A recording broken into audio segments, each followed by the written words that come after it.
ஆண்டவராகிய இயேசுவின் நாமத்தினாலே உங்களை நான் வாழ்த்துறேன். ரிசீகன்பால் பைபிள் இன்ஸ்டியூட் வகுப்புகளுக்கு வருகை தந்திருக்கிற அனைவருக்கும் ஆண்டவராகிய இயேசுவின் நாமத்தில் வாழ்த்துக்கள். மறுபடியும் ஒருவரைக்கான கர்த்தர் கிருபை செய்தார். நேரத்துக்கு என்ன போனால் வெளியூர் போயிருந்தேன், அப்படியே எங்கள் டைமுக்கு வந்து சேர கர்த்தர் கிருபை செய்தார். அதோட கொஞ்சம் யோசித்தேன், வந்துட முடியுமா? கர்த்தர் கிருபையாக கொண்டு நிறுத்துறதுக்காக கர்த்தருக்கு கொண்டாடக்கூடிய நன்றியை ஏறெடுக்கிறேன். அறிஞர் ரெவரன் சொன்னப்பன் ஐயா, பாஸ்டம்மா மற்றும் உடல் ஊழியர்கள், குடும்பத்தார் வந்திருக்க தேவ ஊழியர்கள் மற்றும் சபையார் எல்லாருக்கும் கர்த்தருடைய பிள்ளையாக நன்றியை தெரிவித்துக் கொள்கிறேன். தொடர்ந்து நம்ம லவோதிக்கேயா சபை குறித்து நம்ம ஆய்வு செஞ்சு வரோம். இருக்கிறதுல ரொம்ப மோசமான ஒரு சபை காலம் லவோதிக்கேயா சபை காலம். அனலும் இல்லாமல் குளிரும் இல்லாமல் வாந்தி பண்ணி போடுகிற நிலைமை உள்ள ஒரு சபை காலம். ஒரு நிர்பாக்கியம் உள்ள கூடான ஒரு சபை காலம். அதான் லவோதிக்கேயா சபை காலம். லவோதிக்கேயா சபை காலம்ன்றது 1867 முதல் கர்த்தருடைய வருகை வரைக்கும். பைபிளே 2 வருகை இருக்கு. ஒன்று ரகசிய வருகை, சபை எடுத்துக் கொள்ளப்படுதல். இன்னொன்று பகிரங்க வருகை.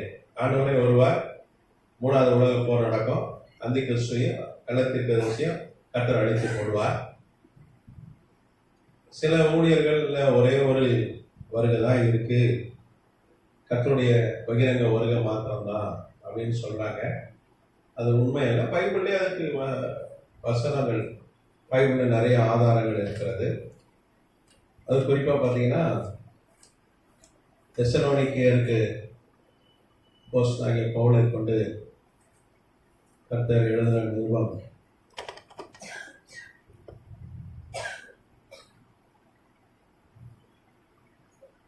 4ஆம் அதிகாரம்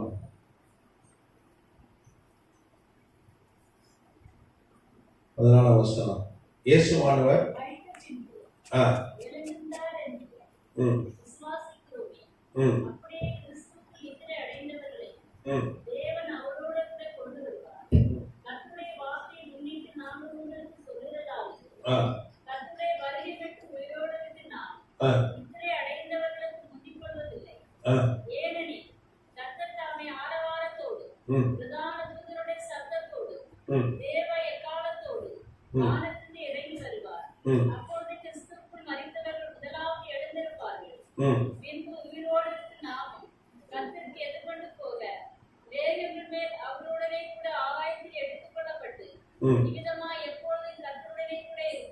போதும்.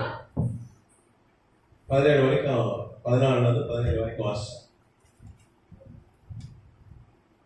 சொல்லப்பட்டிருக்கு. ரகசிய வருகை, ஆங்கிலத்தில் ராப்சர், சபை எடுத்துக் கொள்ளப்படுதல்.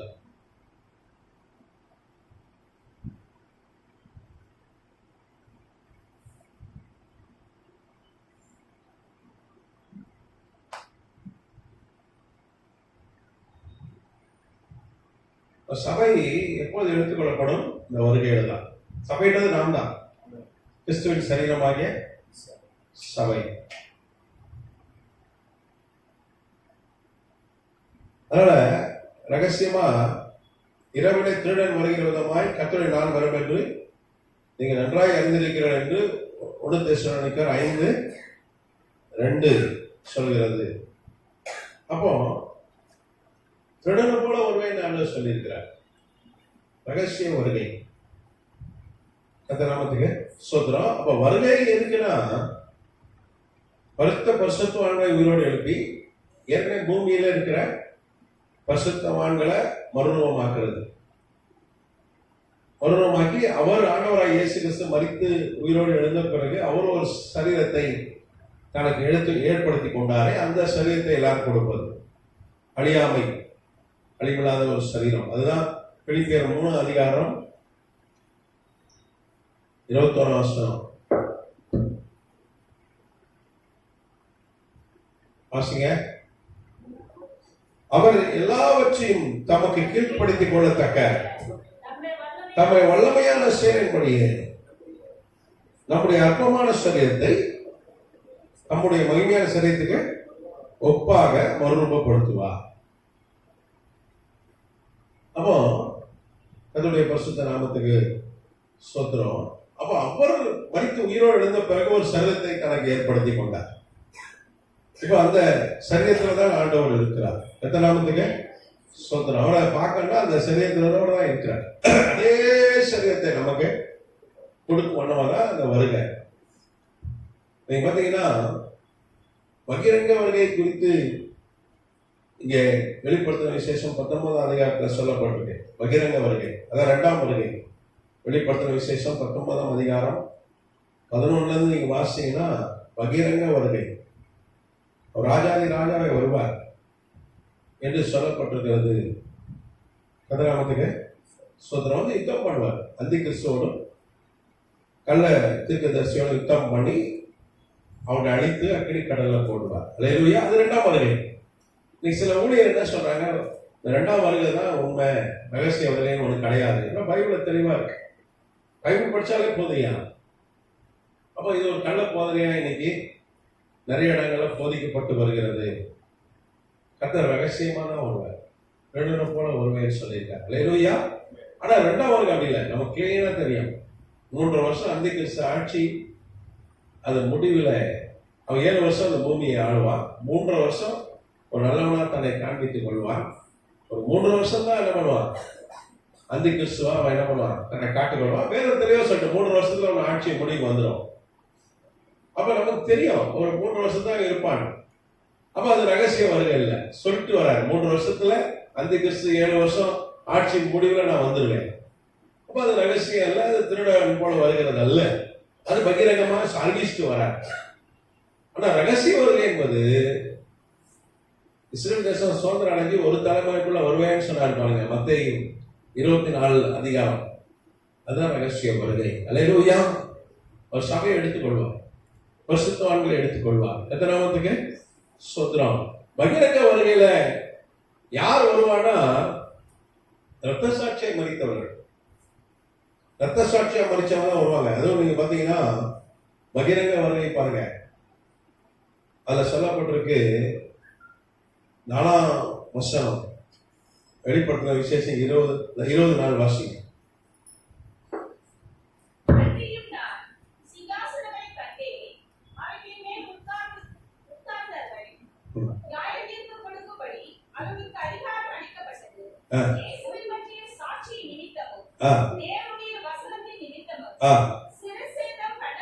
சிறை சேதம் பண்ணாட்டா ரத்த சாட்சியா மறித்தவர்கள்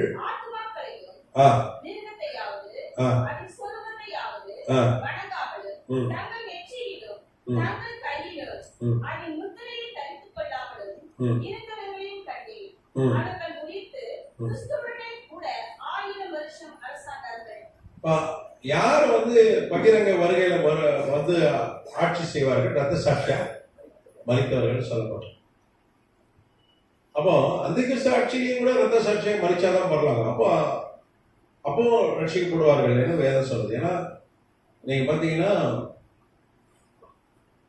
சகரியா 13ஆம் அதிகாரத்தில் சொல்லப்பட்டிருக்கு, இஸ்ரேல் ஜனங்க எல்லாரும் ரட்சிக்கப்படுவார். அவங்க எப்படி ரட்சிக்கப்படுவாங்க, ரத்த சாட்சியா மறிப்பாங்க, அந்த கிறிஸ்து அவங்க கொள்ளுவாங்க. அது மாதிரி வெளிப்படுத்தின விசேஷம் 11ஆம் அதிகாரம் சொல்லுது, மோசே போல ஒரு தீர்க்கதரிசி ஒரு சாட்சியை கர்த்தர் எழுப்புவார்னு சொல்லி மோசையோட அடையாளம் சொல்லப்பட்டிருக்கிறது. அதுபோல எலியா போன்ற ஒரு சாட்சி வருவான், எலியாவுடைய அடையாளம் சொல்லப்பட்டிருக்கு. அப்ப இவர்கள் வந்து பிரசங்கிப்பார்கள், அப்ப யூத ஜனங்கள் ரட்சிக்கப்படுவார்கள் என்று வேதம் சொல்லுது. நாமத்துக்கு ஸ்தோத்திரம். அப்ப முக்கியமா ரட்சிப்பு அதிக சாட்சியில அதிகமா யார் ரட்சிக்கப்படுவார், யூதர்கள். அவங்க ரத்த சாட்சியா மறிப்பார்கள். அப்படி ரத்த சாட்சியா மறிக்கிறவங்க கட்ட நம்மளார் 1000 வருஷம் அரசாட்சியில பகிரங்க வருகையில வந்து 1000 வருஷம் அரசாட்சி செய்யும் பொழுது அவனை உயிரோடு எழுப்புவார். எத்தனாமத்துக்கு ஸ்தோத்திரம். தெளிவா பைபிள்ல இருக்கு. அதனால ரகசிய வருகை வரைக்கும் அந்த கிறிஸ்து ஆட்சியின் போது லவோதிக்கேய சபை இருக்காது, சபையே இருக்காது. கர்த்தர் என்ன பண்ணுவார்? லவோதிக்கேய சபையை எடுத்துக்கொள்வார். அல்லேலூயா. அதான் அர்த்தம். 1867 முதல் கர்த்தருடைய வருகை வரைக்கும். ஆமா, ரகசிய வருகை. திடீர்னு காணாம போயிடுவாங்க, திடீர்னு காணாம போயிடுவாங்க.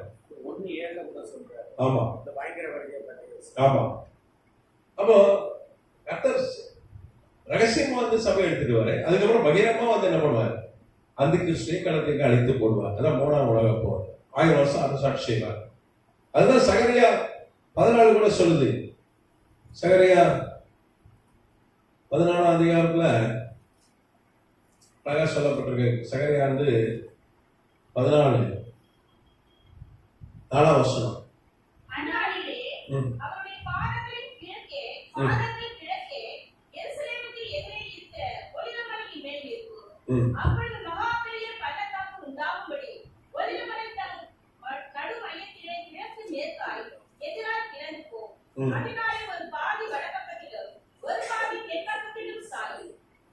இப்போ இந்த பகிரங்க வருகை 2ஆம் வருகையில என்ன பண்ணுவாரு? கால் எங்க வந்து நிக்குமா?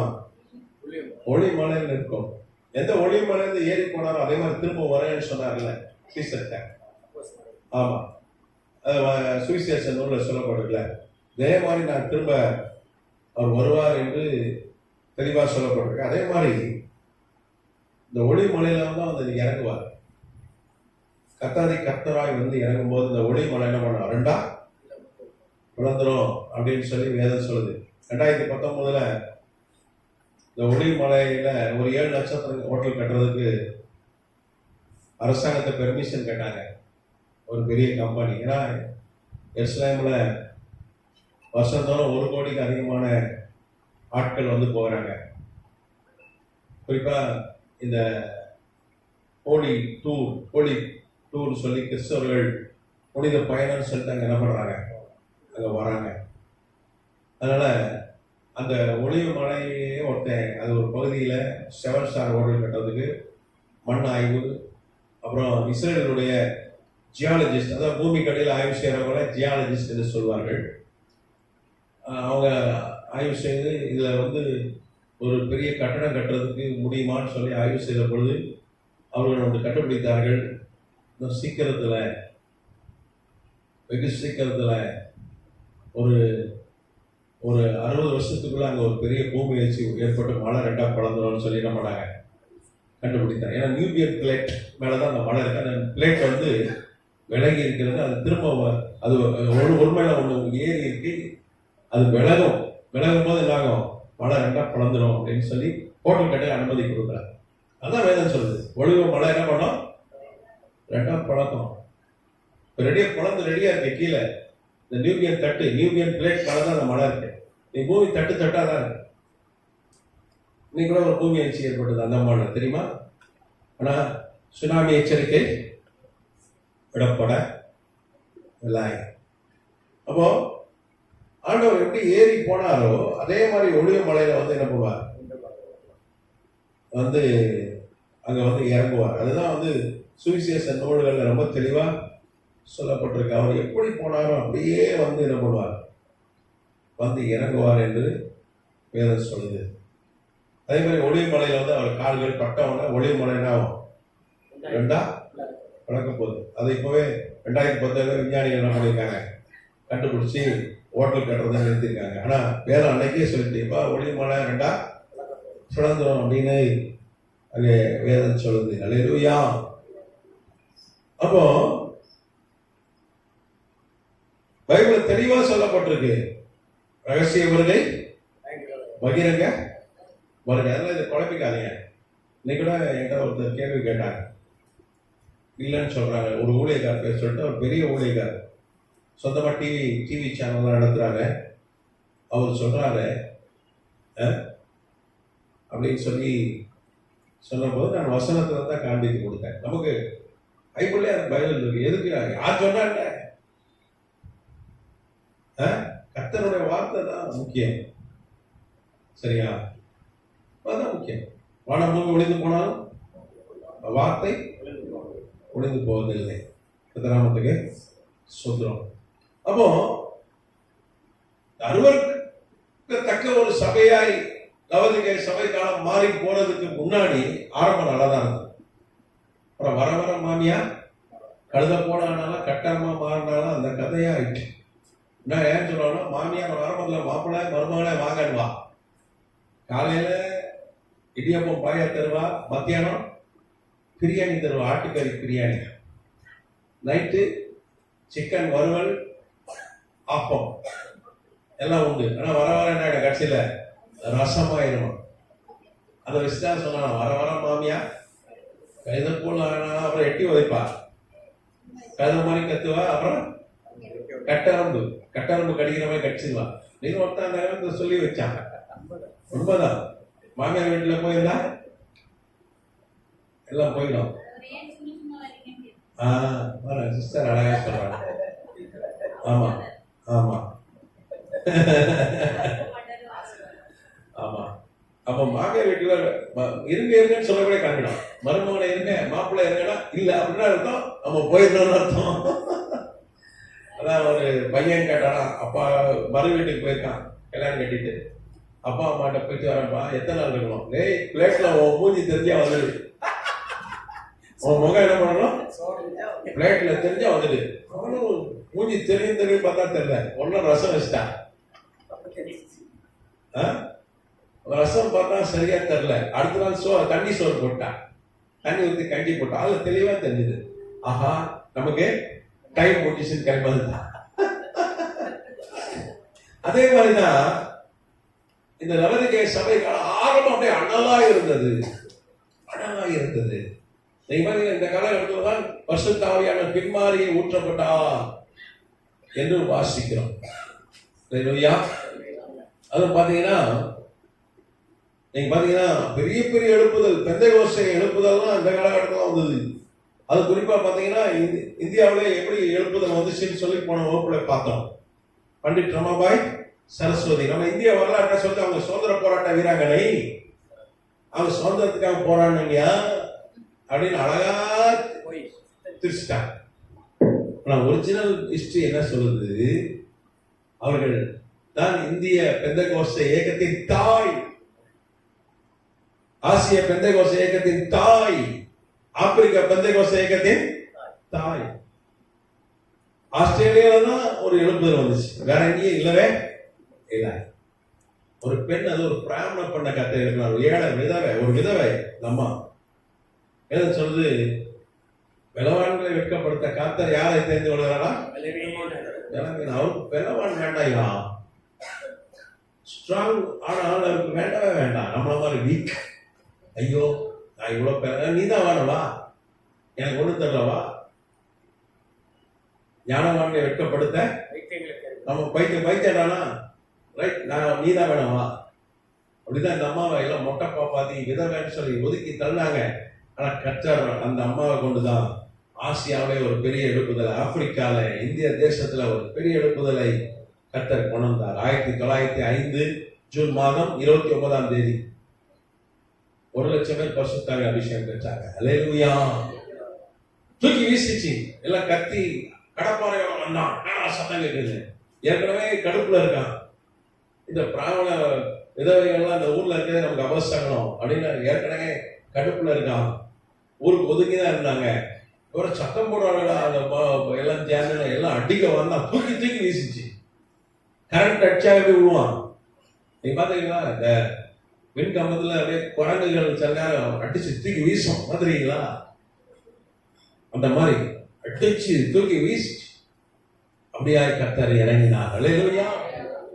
பரிசுத்த ஆவியானவர் அபிஷேகம், அவ்வளவு எழுப்புதல்.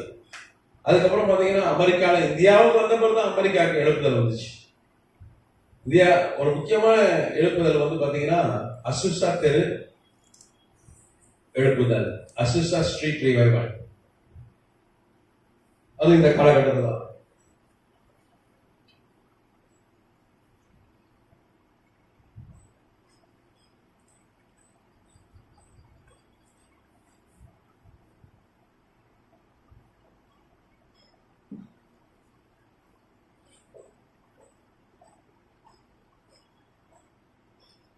எப்போது ஆரம்பிச்சது? ஏப்ரல் 9ஆம் தேதி 1906, 1915 வரைக்கும் அப்படியே ஒன்றாவது பறந்தது.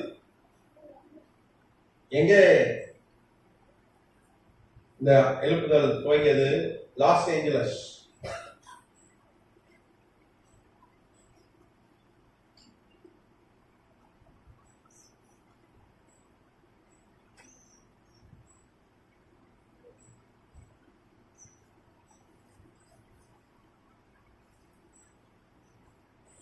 நகரம் அமெரிக்கா.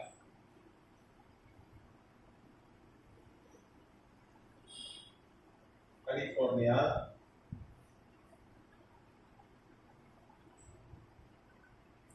அமெரிக்கா.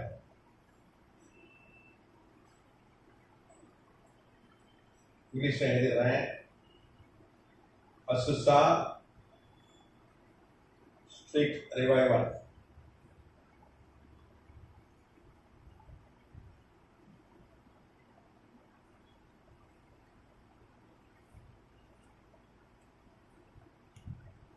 ஏப்ரல் 9ஆம் தேதி 1906 முதல் 1915 வரைக்கும் இங்க லாஸ் ஏஞ்சலஸ்.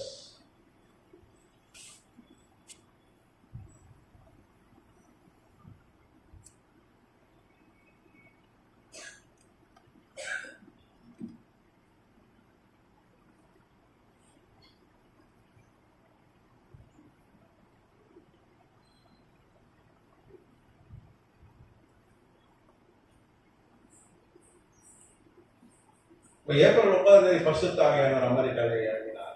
ஏற்கனவே 1901 ஜனவரி 1ஆம் தேதி இரவு 11 மணிக்கு ஒரு பெண் மீது இறங்கினார். ஆக்னஸ் ஆஸ்மான் மேல இறங்கினார். 11 மணி வரை இரவுல என்னையா வேலை, படுத்து தூங்க வேண்டியதானையா அப்படின்னு நம்மால் அந்த அம்மா ஜாப் பண்ணிட்டே இருந்தது. அது ஒரு பைபிள் காலேஜ், இந்த மாதிரி ஒரு பைபிள் காலேஜ் தான் வந்துச்சு. பெத்தேல் பைபிள் காலேஜ் கன்சாஸ் நகர்ல டேப்போக்கி என்கிற ஒரு பட்டணத்துல, கன்சாஸ் மாநிலத்துல 1901 ஜனவரி மாலை ஒரு கூட்டம். சார்ல்ஸ் பாக்ஸ் பிரண்ணாம ஊழியக்காரர், சின்ன ஊழியக்காரர், அவர் பரிசுத்தாவின் அபிஷேகத்துக்கு பிரசங்கம் பண்ணினார். இந்த அம்மா பரிசுத்தாவின் அபிஷேகத்தை பெற்றார்கள். அல்லேலூயா. என் தள்ள கை வைங்கன்னு சொன்னாங்க. அவர் கை வைத்தார்.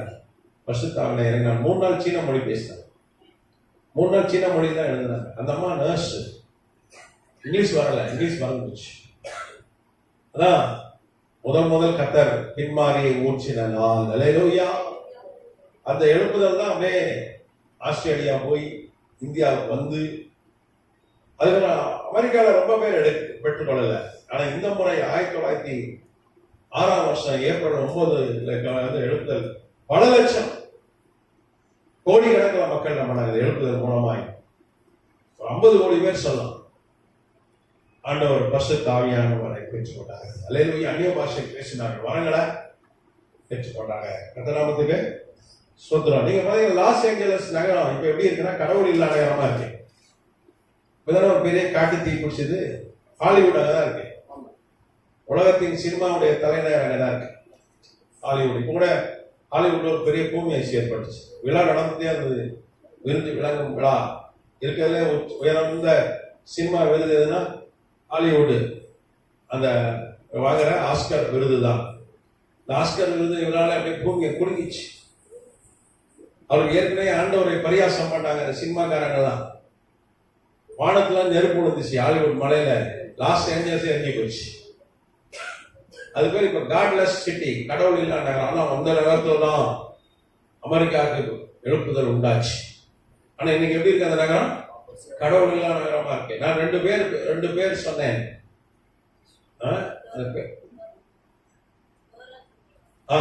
டோரா அப்புறம் மில்கேனா, சரி எழுதி வச்சிருக்கீங்க. அவங்க 2 பேர் தான் ஆண்டவரை ஆராதிச்சாங்க. அவங்க வீடு தப்பிச்சிட்டு எல்லா வீடும் எழுதி போச்சு. லாஸ் ஏஞ்சலஸே அழிஞ்சு போய்விட்டது. ஆனா ஒரு காலம் லாஸ் ஏஞ்சலஸ் நகரம் எப்படி இருந்தது? எழுப்புதல் நகரமா இருந்தது. உலகத்துக்கு எழுப்புதலை கொண்டத ஒரு நகரமா இருந்தது. அல்லேலூயா. அதுக்கப்புறம் என்னாச்சு, கடவுள் இல்லா நகரமா மாறிச்சு. நம்ம ஆட்கள் ஜபிக்கிறோம் வந்து வேதம் வாசிக்கிறத விட்டுட்டாலே என்ன ஆயிரம், வர வர மங்கி போயிடும். அந்த அனல் இருக்கணும். அனல் மூட்டி எழுப்புங்கள் என்றார் ஆண்டவர். அனல் மூட்டி எழுப்புறது டெய்லி என்ன பண்ணணும், ஜபிக்கணும், வேத வசனங்களை வாசித்து தியானிக்கணும். அதுக்கப்புறம் என்ன பண்ணணும், ஜபிக்கணும். இந்த நாமத்துக்கு சோதனை. அப்பதான் அனல் மூலம். அனல் மூலம்னா என்ன பண்ணணும், அதை செய்யணும். நீங்க பாத்தீங்கன்னா சைவத்துல விஞ்ஞானிகள் கண்டுபிடித்திருக்கிறார்கள், வேத வசனத்தை தியானிச்சா என்ன நடக்கும்னு கண்டுபிடிச்சிருக்காங்க. 8 வாரம் நீ வேத வசனத்தை தியானிச்சா உன் மூளையில கிரே மேட்டர், கிரேனா என்னது, சாம்பல் கலர்ல ஒரு காரியம் படிஞ்சது, அதான் மூளையை பாதிச்சு மனுஷன் சீக்கிரம் சாவலாம். அவனுக்கு வயசு ஏன் குறையிறது, ஒரு மனுஷன் சீக்கிரம் முதுமையான மூளை தான் காரணம். நீங்க 8 வாரம் வேத வசனத்தை தியானிச்சா அது அப்படியே சரியாயிடுதுன்னு சொல்லி இப்ப சைவத்துல விஞ்ஞானிகள் கண்டுபிடிச்சிருக்காங்க. ஹார்வர்ட், அமெரிக்காவை சார்ந்த ஹார்வர்ட் பல்கலைக்கழகத்தை சார்ந்த விஞ்ஞானிகள் கண்டுபிடித்திருக்கிறார்கள். கத்தராமத்துக்கு சோத்ரம். டாக்டர் ஃப்ளோரியன் குத் அவருடைய கண்டுபிடிப்பு. எழுதுட்டா, அதை எழுதி போட்டா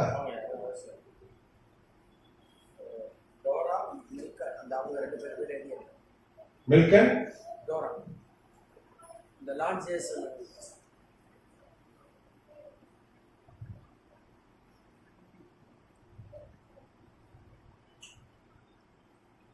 இவதான் அந்த வீடுதான் தப்பிச்சு. சரி, 8 வாரத்துல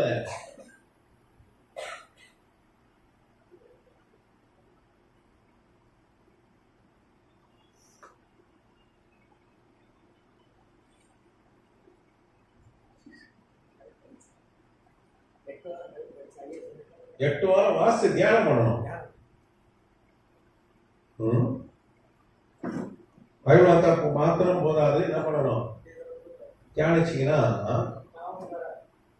இந்த கிரே மேட்டர்னு நம்ம மூளையில இருக்கிற பாதிப்பு சரியாயிடுமா.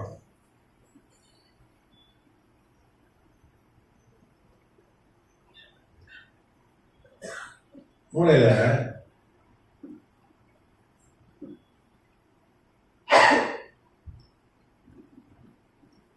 தகவல்கள் எல்லாம் சேமித்து வைக்கிற போது என்ன எங்க இருக்குன்னா,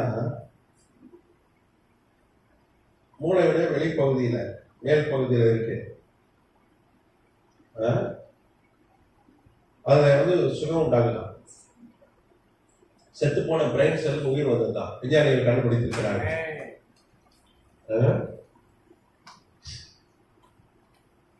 சரி,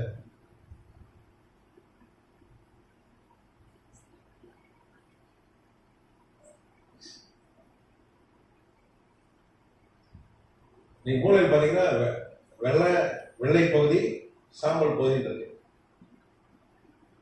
2 பகுதி தான் இருக்கு. இந்த வெள்ளை பகுதி தான் தகவல்களை கடத்துகிறது.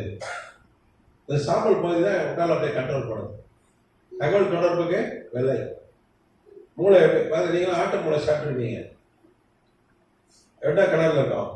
ஒரு சில கலர் வெள்ளையா இருக்கும், சில இடத்துல சாம்பலா இருக்கும். சாம்பல் கிரே, லைட் ஒயிட். இந்த லைட் ஒயிட் தான் உடம்புல இருக்க எல்லாமே கண்ட்ரோல் பண்ணும். உடல் ஆரோக்கியம், ஹார்ட் வேலை செய்யன்னு சொல்லுது, ரத்தம் ஓடுன்னு சொல்லுது, கிட்னி வேலை செய்யன்னு சொல்லுது. கார்டியக் அரெஸ்ட் என்ன இருக்கும், திடீர்னு இந்த சாம்பல் பகுதி இருக்குல்ல, அது சொல்லி ஹார்ட் போய் நின்றுருப்பான், நின்று செத்துறான். கேட்டா கார்டியக் அரெஸ்ட்றான். ஓகே, ஹார்ட்ல எந்த ப்ராப்ளம் இல்லையா, நேற்று வரைக்கும் செக் பண்ணையா, இன்னைக்கு செத்துக்காரா, அதுக்கு என்ன பண்ணுறது, இது பிரெயின் சொல்லிடுச்சியான்றான் டாக்டர்.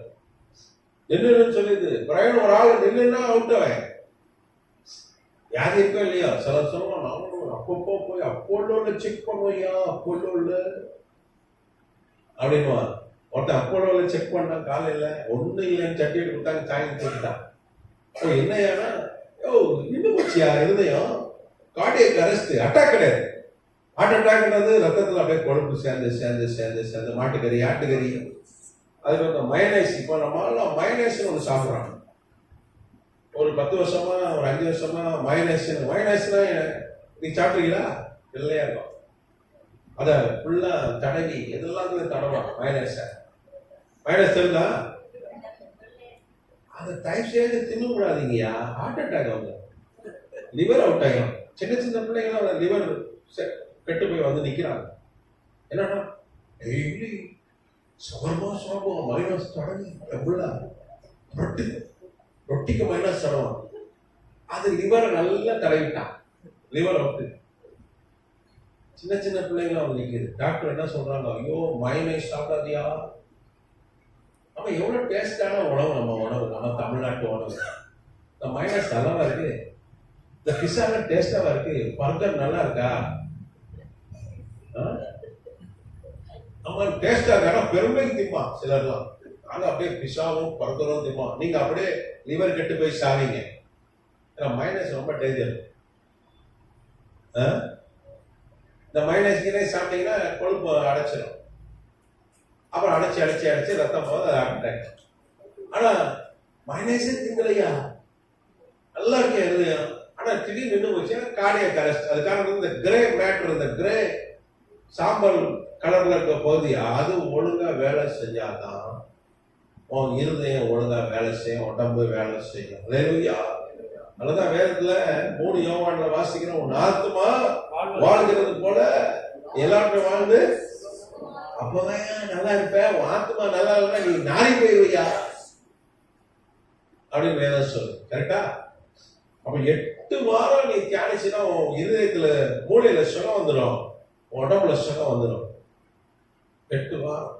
அது ஹார்வர்ட் பல்கலைக்கழக விஞ்ஞானிகள் கண்டுபிடித்திருக்கிறார்கள். சரியா? என்ன பண்ணிருக்காங்க, நம்ம ஆளுங்க ஒரு 50 ஆட்களை தெரிந்து கொண்டார்கள். அதுல பார்த்தீங்கன்னா குறிப்பா இந்த சிலவெல்லாம் தியானம் பண்ண வேண்டுவான், அதுங்களா? சிலவன் காலையில தியானம் பண்ணுவான், கண்ணை மூடிட்டு அப்படியே தியானம் பண்ணுவான். தியானம் பண்ணுவது வேறு, வேத வசனங்களை தியானம் பண்ணுவது வேறு. அப்படியே நான் தியானிக்கிறோம் அப்படின்னு தியானம் பண்ணுவோம். அப்படி ஒரு 50 ஆட்கள் எடுத்தாங்க. அதுல குறிப்பா 4 வருஷம் தியானம் பண்ற ஆட்கள். எத்தனை வருஷம்? 4 வருஷம் தியானம் பண்ற ஆட்கள் எடுத்து நீங்க பாத்தீங்கன்னா 8 வாரம் அவங்கள ஃபுல்லா செக் பண்ணாங்க. செக் பண்ணிட்டு 8 வாரம் வேத வசன வாசிக்க அழைக்க சொன்னாங்க.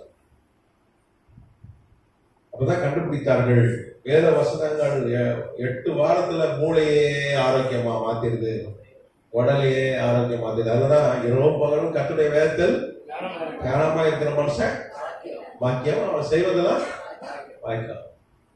நீ செய்யறதுலாம் வாய்க்கன்னா கர்த்தருடைய வார்த்தை வாச மாத்திரம் தியானிக்க. என்ன படிச்சாலும் யோசிச்சு பார்க்கறது.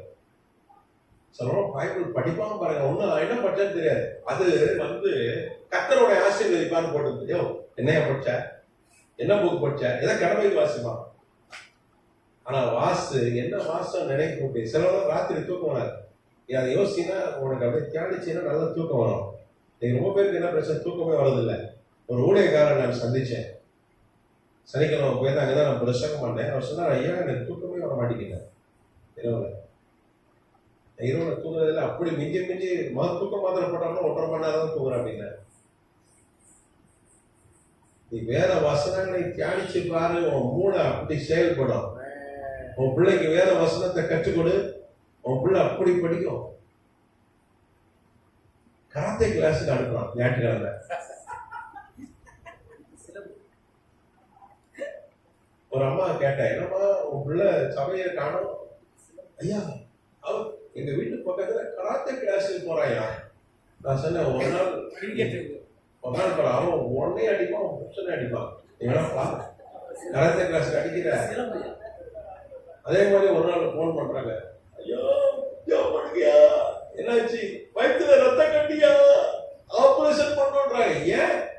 என் மகன் செல்போன் கேட்டாயா, காசு இல்லடா, அப்புறம் வாங்கி ஒரே ஒரு கிக் அடிச்சாயா, எட்டி வச்சாயா.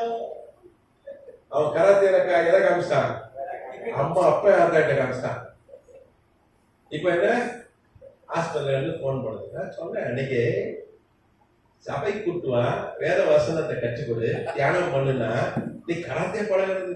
கராத்தே வச்சு என்ன பண்ண போற? நீ தான் அடி வாங்குவ, அவனையும் உருப்பட விட மாட்டேன், நீ விலகாம போயிடுவ. அப்புறம் ஆபரேஷன் பண்ணி எடுத்தாங்க, ஒரு ரத்த கட்டி எடுத்தாங்க. வேற வசனத்தை படிக்க வைக்கணும் பிள்ளைங்களை. ஆமா, மனப்பாடம் பண்ண வைக்கணும், அதை யோசிக்க தியானிக்க வைக்கணும். ஏன்னா பிள்ளை அப்பதான் மூளை எப்படி இருக்கும், சும்மா கன் மாதிரி இருக்கும். ஆமா, எத்தனாமத்துக்கு doctor doctor Florian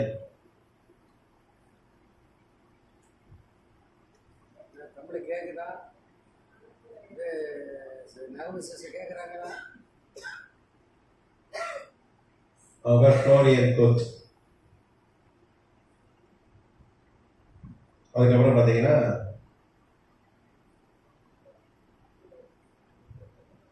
doctor Andrew Neuberg.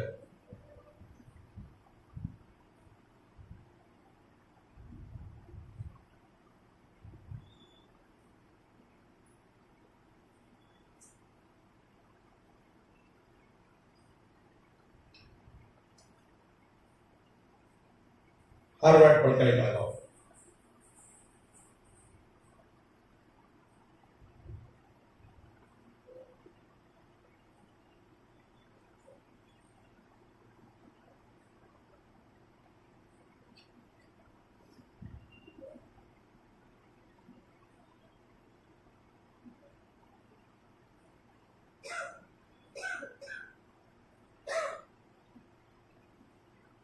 USA.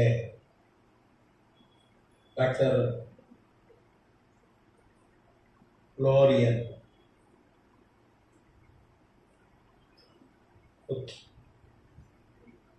Doctor Andrew.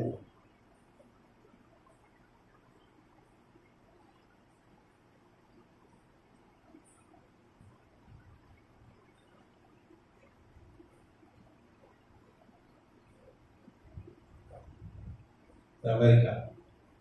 இவங்க ஆராய்ச்சி பண்ணி கண்டுபிடிச்சாங்க, 8 வாரம் வேத வசனங்களை வார்த்தையாளர்கள் இவ்வளவு ஆசீர்வாதம் இருக்குடா.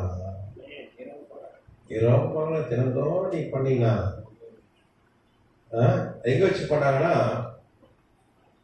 மாசாச்சுட்ஸ் அமெரிக்காவில் இருக்கிற மாசாச்சுட்ஸ் ஜெனரல் ஹாஸ்பிட்டல் வச்சு இந்த டெஸ்ட் நடந்தது.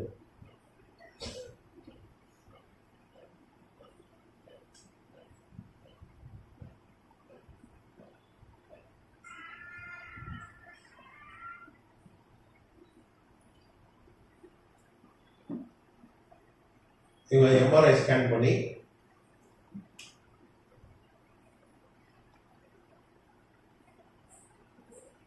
இன்னொரு விஞ்ஞானி சாரா லாசர், இதெல்லாம் வந்து இவங்களாம் ஆராய்ச்சி பண்ணியிருக்காங்க. சாரா லாசர், டாக்டர் சாரா லாசர்.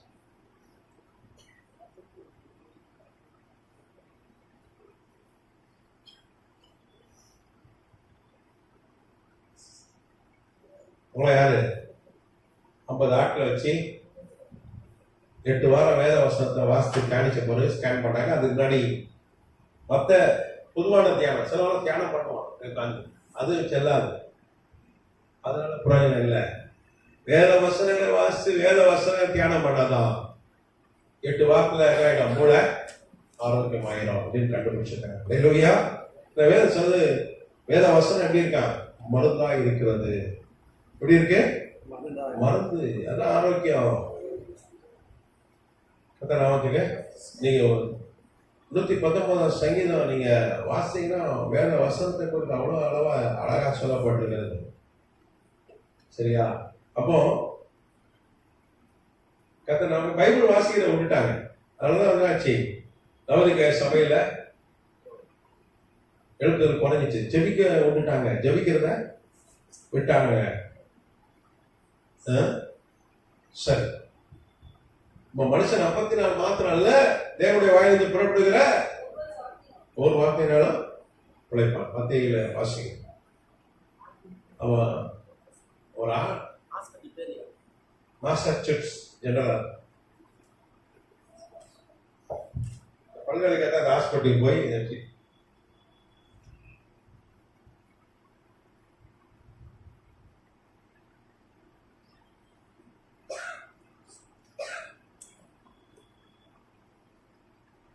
Masa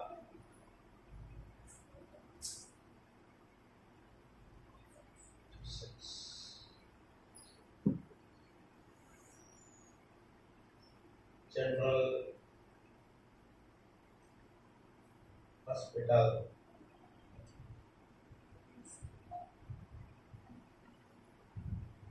Sabarigal.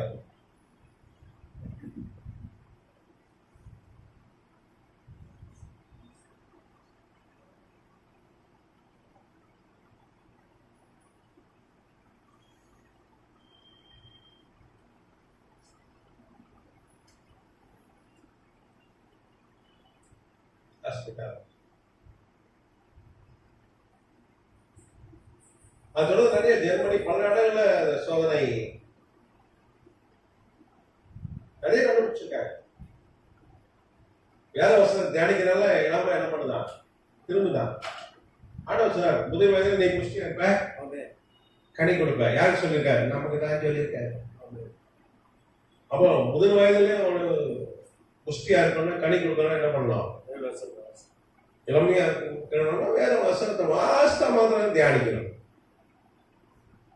வயசு இளமை திரும்பணும் என்னென்னவோ பண்றான், கரெக்டா? ஆனா இளமை எதுக்குன்னா பெலன் அப்பதான் உண்டோம். மோசே வந்து வேத வசனத்தை தியானிக்கிறதுக்கு முன்னாடி 12வது பலவீனமா இருந்தான் 80 வயசுல. ஆனா எப்போ வேத வசனத்தை தியானிச்சானோ அவனுடைய கண்கள் பார்வை குறையவில்லை, காது கேட்கிற திறன் குறையவில்லை. 120 வயசுல வாலிபன போல இருந்தான். நீங்க வேத வசனத்தை வாசித்து பிறகு இழந்து போன பலன் வந்துடும், வியாதி சுகமாயிரும். பால் யாங்கிச்சாலும் ஒரு பெரிய ஊழியக்காரர் 11 லட்சம் பேர் அவர் சபையில தென்கொரியா சியோல் நகர்ல ஒரு தீவே வாங்கி சபை கட்டியிருக்காரு. உயிரோடு இல்லை. அவர் புத்த மதத்தை சார்ந்தவர். ஒரு ஏழைகள் வசிக்கிற ஒரு மோசமான பகுதியில ஒரு குடிசை வீட்டுல வாழ்ந்தவர். அவருக்கு டிவி வந்துச்சு. அந்த காலத்துல டிவிக்கு வந்து கிடையாது, வந்து சாகனம். மரண படுக்கையில கிடக்கிறார். ஒரு பெண் வந்து ஒரு புதிய ஏற்பாடை கொடுத்தா. ஒரு பொண்ணு வீடு வீடா வந்து அதை வாங்கி கொரிய மலையில இருந்து அதை வாங்கி வாசித்தாரு. தூக்கம் வரல. அதை யோசிச்சு பார்த்தா என்ன படிச்சார், வாசித்தாரு, என்ன படிச்சாரு யோசித்தாரு. சோமாயிட்டு டிவி நைட்டு சோமாயிட்டு. வேத வசனங்கள் வாசித்து நீங்க தியானிச்சீங்கன்னாலே போதும், பெரிய ஆசீர்வாதம். அப்ப அது என்ன போச்சு? அதனாலதான் என்ன ஆச்சு? சபையில ஒரு தோய்வு வந்துச்சு. லாஸ் ஏஞ்சலஸ் நகரம் ஒரு காலத்துல எழுப்புதலின் நகரம். அங்கதான் அசுசாத்தியர் இருக்கிறது. அங்கதான் என்னாச்சு? ஒரு பெரிய எழுப்புதல் உண்டாச்சு. கர்த்தநாமத்துக்கு ஸ்தோத்திரம். நீங்க பாத்தீங்கன்னா இந்த பின்னாடி பாத்தீங்கன்னா ஆச்சரியமா இருக்கும். கர்த்தர் யாரை கொண்டு எழுப்புதலை கொண்டாருன்னா, ஒரு அடிமை வம்சத்துல உள்ள ஒரு நீக்ரோ. அவர் பேரு வில்லியம் செய்மோர். அவர் பேர் என்னது? வில்லியம் செய்மோர். போட்டோ எடுத்துக்கிறியாமா? ஆமா.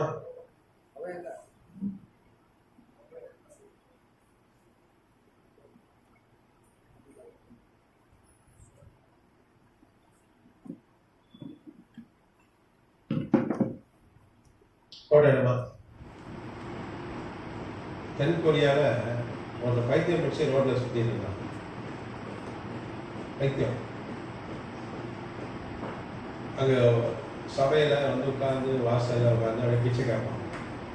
பைத்தியக்காரன் வசனத்தை அவனுக்கு பிரசங்கம் கேட்டு கேட்டு கேட்டு அதை யோசிச்சு பைத்தியத்தை சரியாயிடுச்சு.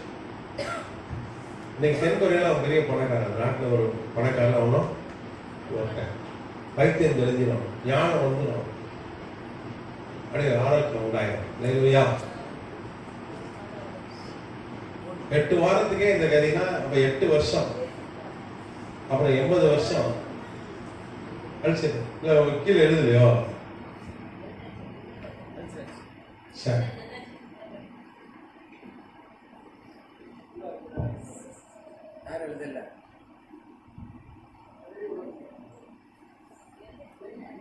பிள்ளைங்களாம் நல்லா பரீட்சைக்கு படிக்கிறதுனா நல்லா பைபிள் வாசி தியானிச்சு படிச்சீங்கன்னா அப்படி ஏறும் செமையா. சரியா? இந்த பிள்ளைங்க நம்ம பிள்ளைங்க சூப்பரா இந்த வாட்டி செம மார்க் வாங்க போறாங்க. அதான் பைபிள் ஸ்டடி வர இன்ஸ்டியூட்டுக்கு அதுவே பெரிய எழுப்புதல், பெரும்பாக்கத்துக்கே எழுப்புதல். ஐயா உடைய பைபிள் இன்ஸ்டியூட்டுக்கு சீக்கிரம் பாருங்க, சின்ன பிள்ளைங்க வந்து என்ன பண்றாங்க, அது எழுதுறாங்க பாருங்க ஆர்வமா. அதான் பெரிய வெற்றி, எழுப்புதல், பைபிள் காலேஜ். சரி, அப்ப வில்லியம் செய்மோர் ஒரு ஆளால தான் இந்த காலகட்டத்தில் எழுப்புதல் வந்துச்சு.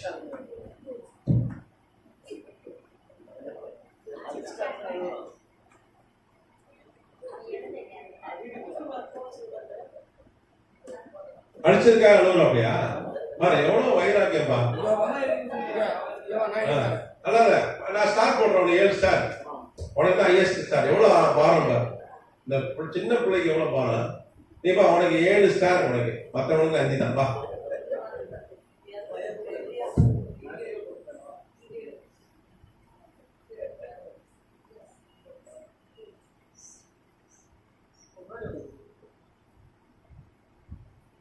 நீக்கிறோ ஆப்பிரிக்கா, அமெரிக்கா, அதான் கருப்பின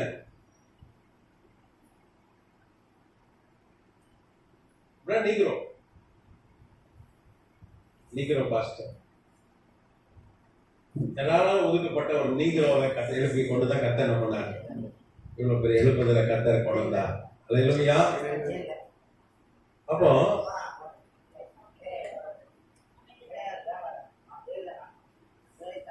வேதம் சொல்லுது, பலவான்களை வெட்கப்படுத்துறது கர்த்தர் என்ன பண்ணலாம், ஒரு நீக்கிறோவை எழுப்பிதான் அமெரிக்காவே ஆசிச்சார்.